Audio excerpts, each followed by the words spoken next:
Hello friend, तो आज हम लोग पढ़ेंगे इन्वर्स ट्रिगोनोमेट्रिक फंक्शन का सेकेंड वीडियो लेकर हम आए हैं। इसके प्रथम वीडियो में हम लोग इन्वर्स ट्रिगोनोमेट्रिक फंक्शन के बारे में जाने थे और उसके डोमेन और रेंज को भी हम समझे थे। जितने आपके क्या होता है त्रिकोणमितीय फंक्शन होते हैं उनका हम क्या रेंज और डोमेन को समझ चुके हैं। अब हम लोग यहाँ पे रेंज और डोमेन की सहायता से कुछ प्रश्नों को हल करेंगे।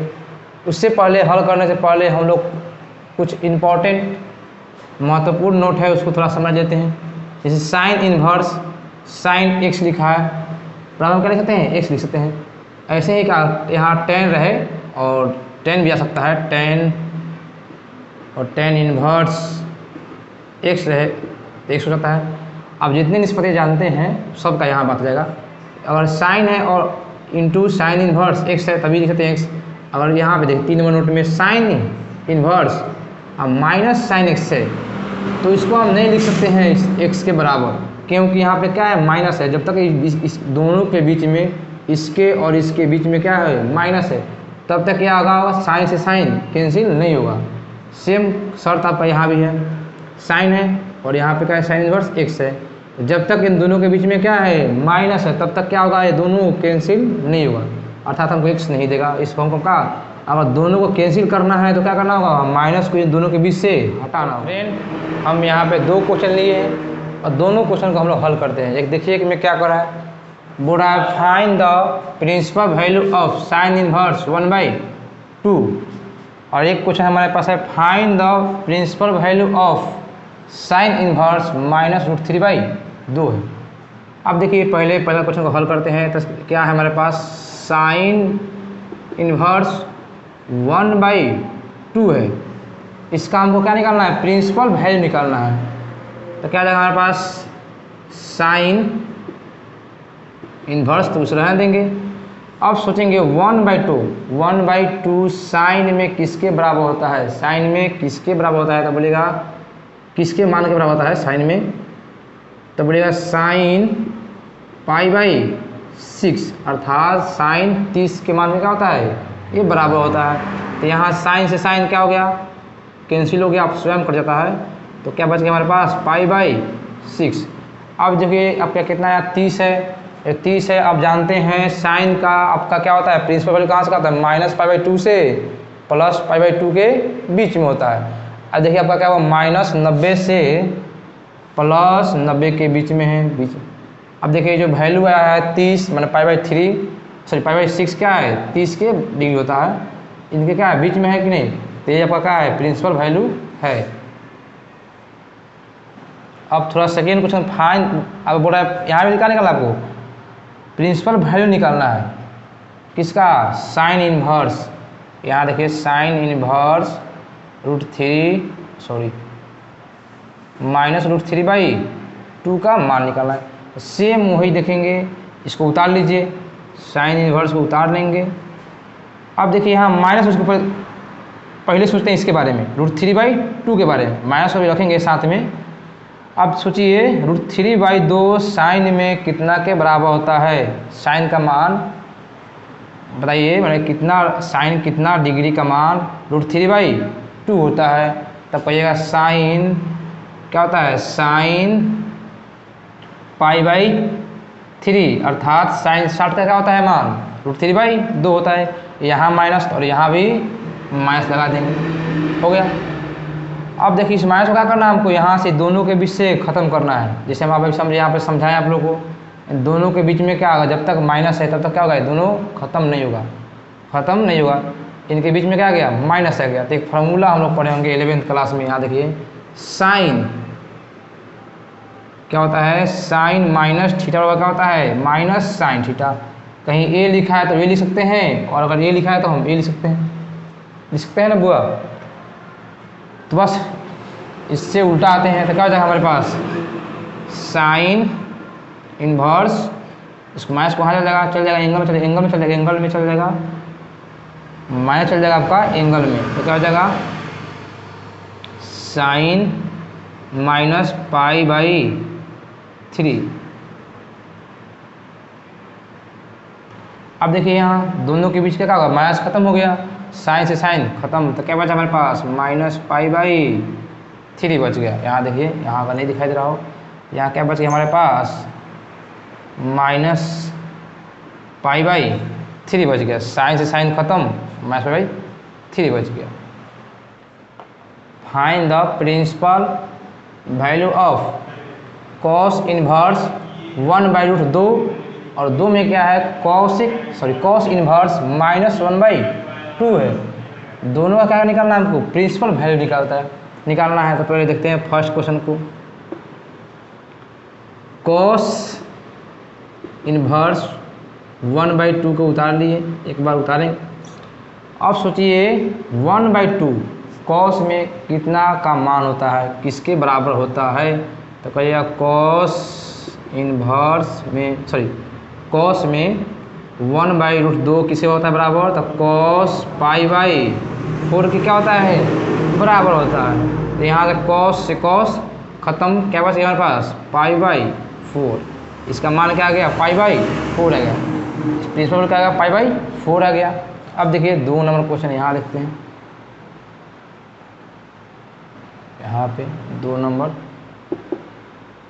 cos इनवर्स -1/2 है। अब देखिए cos इनवर्स, अभी माइनस को भी रहने दीजिए, माइनस को रहने देंगे। सोचिए 1/2 cos में किसके बराबर होता है, तो बोलिए cos π/3 के क्या होता है बराबर होता है। अब देखिए दोनों के बीच में क्या आ गया, माइनस आ गया, दोनों के बीच में क्या आ गया, माइनस आ गया। और जब अब cos इनवर्स है, यहाँ पे cos है, इन दोनों के बीच में माइनस आ जाता है, cos से cos क्या होता है कैंसिल नहीं होता है, मतलब स्वयं अपने आप नहीं करता है। इसमें क्या करेंगे, हम इस माइनस को हटाएंगे तो क्या जगह, इसके लिए देखिए फॉर्मूला लगाएंगे, cos -cos थीटा क्या होता है बराबर होता है आपका cos π- थीटा के बराबर होता है। तो बस यही नियम से यहाँ थीटा है तो यहाँ पे क्या है π/3 है, बस इसको अंदर कर लीजिए, एंगल में भेजे तो cos इनवर्स क्या हो जाएगा, cos अंदर भेजेंगे तो हो जाएगा π-π/3 के बराबर हो जाएगा। अब देखिए दोनों के बीच में माइनस खत्म हो गया, cos से cos खत्म हो गया, तो क्या बचा हमारे पास, केवल बचा π/3 माइनस π/3। इसको हल कर क्या जगह 3π-3 अर्थात 2π/3, ये क्या हो गया प्रिंसिपल वैल्यू हो गया। अब देखिए क्या है 60 दूना 120, अब cos हम जानते हैं प्रिंसिपल वैल्यू कहाँ से, 0 से पाई के बीच में होता है, 0 से पाई के बीच में होता है। अब देखिए जो मान आपका मान आया क्या है 0 पाई के बीच में ही होगा। अब कहाँ पे होगा तो आपका इसमें होगा, कहाँ पे होगा सेकेंड क्वाड्रेंट में होगा, और सेकेंड क्वाड्रेंट में क्या होता है cos माइनस में, इसीलिए क्या दिया था आपको cos इनवर्स -1 दिया था, इसलिए इसका मान क्या है फर्स्ट में आया। अब यहाँ देखिए क्या आपका प्लस में दिया था, प्लस में दिया है, इसका मान क्या है π/4, और cos जो प्लस कहाँ होता है तो फर्स्ट क्वाड्रेंट में होता है, इसीलिए क्या इसका मान प्लस में है। समझ गए आप लोग।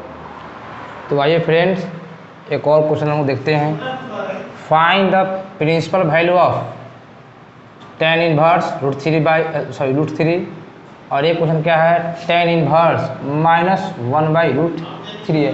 दोनों का निकालना है, प्रिंसिपल वैल्यू निकालना है, आपको प्रिंसिपल वैल्यू निकालना है। बस क्या कीजिए सेम में यहाँ उतारिए क्वेश्चन को, tan इनवर्स। अब सोचिए √3 tan में किसके बराबर होता है, तो बोलिएगा tan क्या होता है 60 के, tan 60 का मान क्या होता है √3 होता है। तो यहाँ हम हमेशा लेंगे रेडियन में, क्या लेंगे हमेशा, क्या लेंगे रेडियन में लेंगे, एंगल को क्या लेंगे रेडियन में लेंगे। अब देखिए tan इसके बीच में कुछ है नहीं, दोनों के बीच में क्या है प्लस है, दोनों का जगह खत्म हो जाएगा, तो क्या बचेगा हमारे पास π/3, इसका मान क्या आ गया π/3 आ गया। अब इसको देखते हैं तो क्या जाएगा tan इनवर्स, माइनस को भी रहने दीजिए और सोचिए इसके बारे में 1/√3 में टेन में कितना का मान क्या होता है 1/√3 के बराबर होता है। तब बोलिएगा टेन 30 अर्थात π/6 के बराबर होता है, π/6 के बराबर होता है। अब देखिए यहाँ पे क्या हो गया हमारे पास, ये माइनस है, दोनों के बीच में क्या है माइनस है। तो जब माइनस है तो ख़त्म होगा नहीं, तो इस माइनस को क्या करेंगे ख़त्म करेंगे। अब भेज दीजिए कहाँ देंगे, एंगल के पास। जैसे यहाँ देखिए -tan थीटा बराबर क्या होता है tan - थीटा। यहाँ था, इसको एंगल में भेज देंगे तो ये एंगल चल जाएगा, तो हो जाएगा tan इनवर्स क्या हो जाएगा tan और -π/6। tan से tan खत्म हो गया, माइनस दोनों के बीच में क्या हो गया खत्म हो गया, तो -π/6 बचा, हो गया। अब ये दोनों क्या होगा निकल गया प्रिंसिपल वैल्यू। अब देखिए क्या आपका 60 है और इसको देखते हैं अगर तो 30 डिग्री है, माइनस का 30 डिग्री।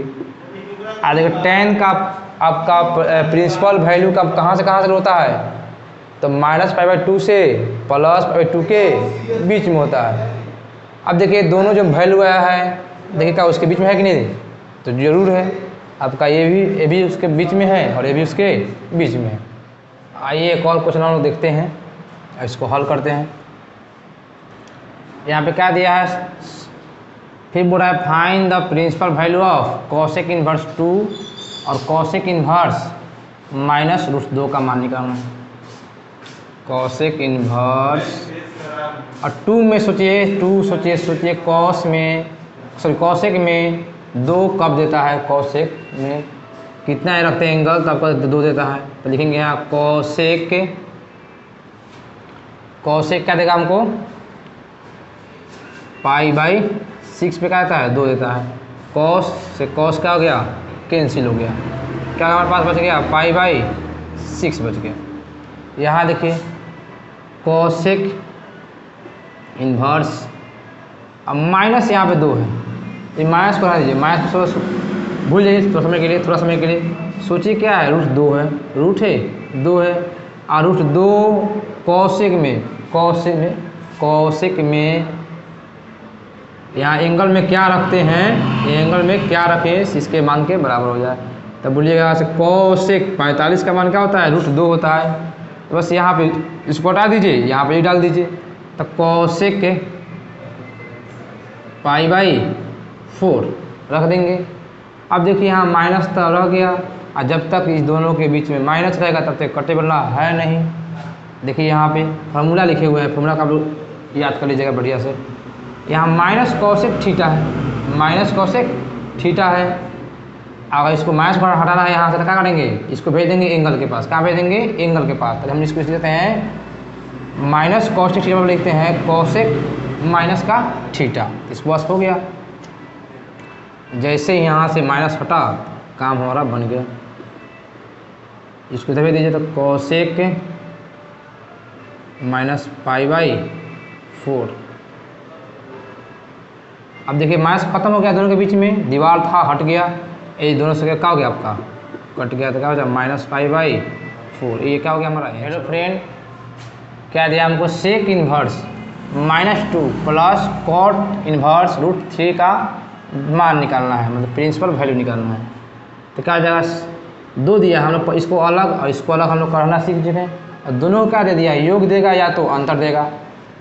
तो क्या हमारे पास सेक वही काम करना है, सेक इन्वर्स देखिए। अब माइनस को रहने दीजिए और सोचिए 2 सेक में किसका मान होता है, तो कहिएगा सेक क्या होता है π/6 का मान होता है। प्लस है तो प्लस, फिर कॉट है तो कॉट इन्वर्स लिख लीजिए। और फिर सोचिए कॉट किसका मान होता है, तो बोलिएगा कॉट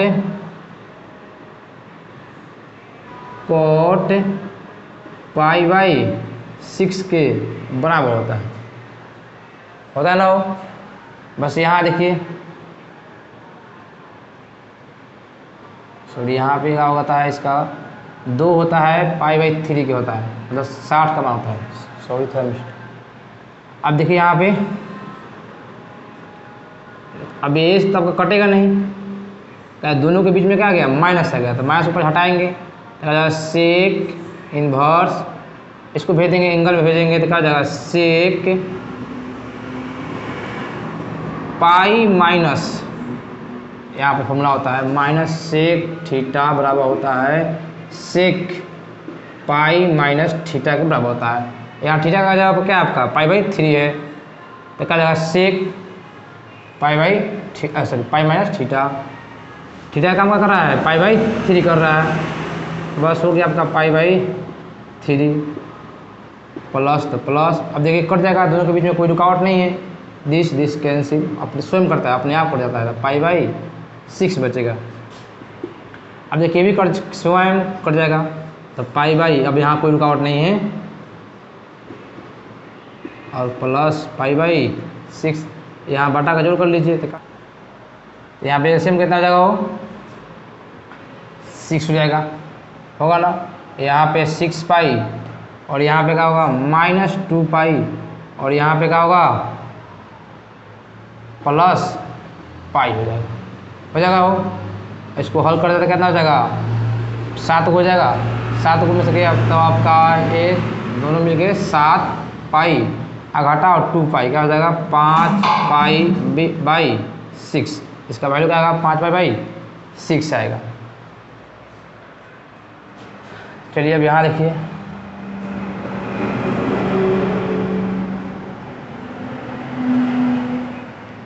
यहाँ 2 है 2 उतार लीजिए और सेक इन्वर्स है इसको रहने दीजिए। अब सोचिए इस किसके बराबर होता है सेक में, तो बोलेगा सेक 45 के बराबर होता है, माइनस तो माइनस दे दीजिए और यहाँ पे कॉट इन्वर्स माइनस क्या है -1 है, तो पहले केवल माइनस को भी रहने दीजिए, माइनस को रहने देंगे और 1 के हम क्या रखते हैं मान, तो क्या होता है कॉट 45 का मान क्या होता है 1 के बराबर होता है। अब देखिए यहाँ पे इसके गुना में पहले कोई तो फर्क नहीं पड़ेगा, पहले है तो कोई फर्क नहीं, अगर यहाँ आता 2 तब नहीं कर सकता, तब यहाँ नहीं करता, लेकिन 2 अगर यहाँ है पहले है तो आपका इसके दोनों के बीच में क्या है कोई रुकावट नहीं है, सेक से सेक का हो जाएगा खत्म हो जाएगा, बचेगा 2 गुने π/6 माइनस। अब यहाँ पे देखिए रुकावट है, यहाँ पे रुकावट है तो इसको हटाएंगे, इसका ये फार्मूला आप लोग को लिखवाया था अभी जस्ट, माइनस कॉट इस तरह थीटा था तो क्या हो जाता था कॉट पाई माइनस थीटा, बस यहाँ पे क्या हो जाएगा हमारा माइनस तो रहेगा आपका और कॉट ये भी रहेगा आपका, इसके रखिए देखिए इसको भेज देंगे एंगल में तो जाएगा कॉट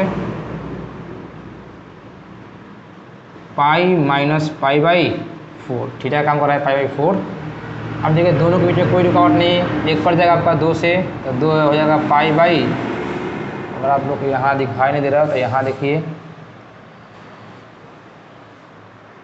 ये 2 से कट जाएगा 2 मरतबे, तो हो जाएगा आपका π/2